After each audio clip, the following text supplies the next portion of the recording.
আজকে আপনাদের দেখাবো পুরভরা টমেটো বিট। আর তার জন্য লাগছে এই জিনিসগুলো: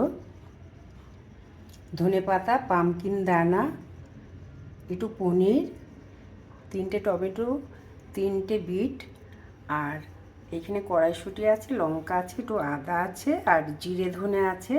এটা হালকা ভেজে গুঁড়িয়ে নিয়েছি। আমি সব কিছু দিয়ে বেটে নিচ্ছি।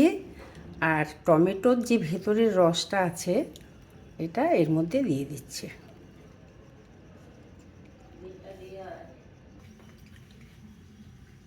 বিটের যে ভেতরের অংশটা এটা আমি এর মধ্যে দিয়ে দিয়েছি। সমস্ত মশলা দিয়ে এটা মিক্সিতে বেটে নেব। পনিরটাও এর মধ্যে দিয়ে দিয়েছি, আর টমেটোর ভেতরের যে অংশটা সেটাও এর মধ্যে দিয়েছি। কাঁচা লঙ্কা, মিষ্টি সব দিয়ে আমি মিক্সিতে একটু বেটে নিচ্ছি। আমি যে ভেতরে পুরটা দেবো না, তার জন্য পুরটা তৈরি করে নিচ্ছি। একটু তেল দিলাম,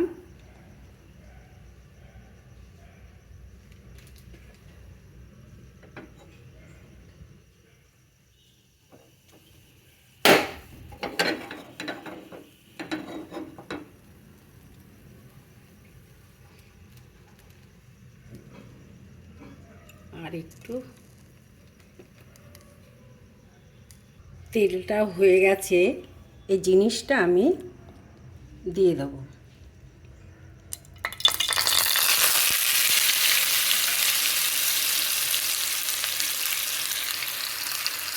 পুরের ভেতরে সব দেওয়া হয়ে গেছে। নুন, মিষ্টি সমস্ত কিছু, লঙ্কা, কাঁচা লঙ্কা, পামকিন দানা, ধনে পাতা সব দিয়ে দিয়েছি। আর ভেতরে যেটা ছিল আর কি, বিটের ভেতরেরটা অংশটাও এর মধ্যে দেওয়া আছে। টমেটো তো দিয়েছি, আর একটু হলে নামিয়ে নেব। পুরটা আঁচ কমিয়ে বাড়িয়ে করে নিলাম। হয়ে গেছে পুরটা।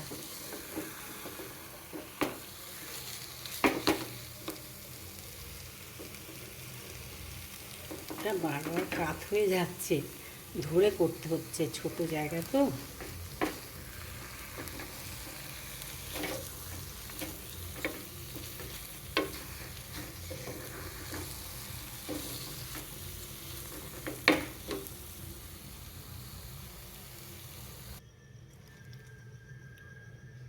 তেল দিলাম,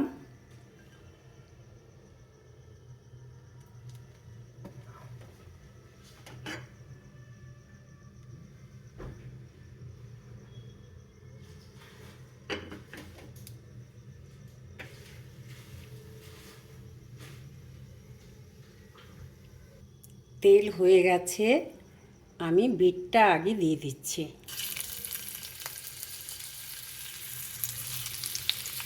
দেখুন, বিট, টমেটো এগুলো স্যালাড হিসেবে খাওয়া হয়, আর এটা গরম গরম খেলেই ভালো লাগবে। এটা আঁচ কমিয়ে আস্তে আস্তে হবে। এইটা ভাজা হয়ে এসছে, আর টমেটোতে আমি পুর ভরে নিয়েছি। ঠিক যেমন আলুর পুর করেছিলাম সেই প্রসেসেই করেছি। আমি এইগুলো দিয়ে দিলাম।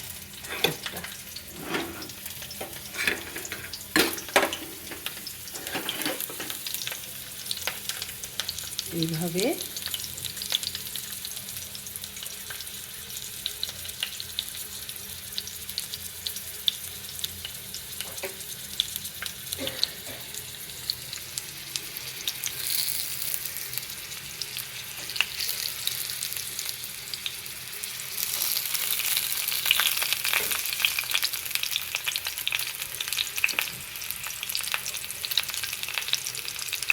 এইটা আর একটু হলে আমি পুর ভরে নেব।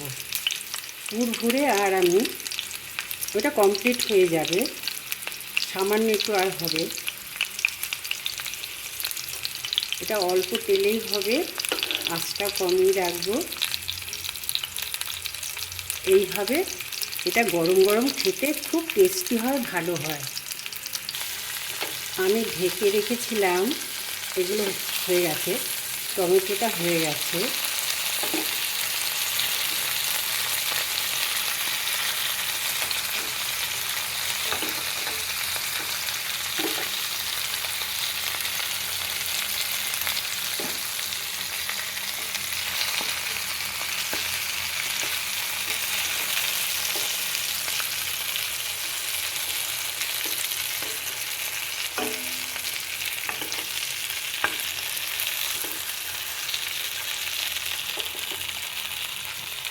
এই তিনটেতে পুর ভরে নেব, ভরে নিলেই হয়ে যাবে।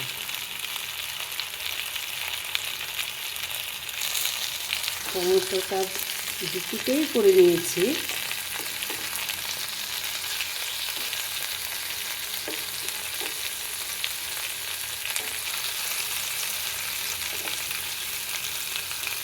পুর ভরা বিট টমেটো রেডি। এইবারে আমি আঁচটা বন্ধ করে দিলাম। এইভাবে করে খেয়ে দেখবেন, খুব ভালো লাগবে, খাটনিও বেশি না। যদি আপনারা এইভাবে করে খান, গরম গরম কিন্তু এটা ভালো লাগে, হালকা গরমও ভালো লাগে।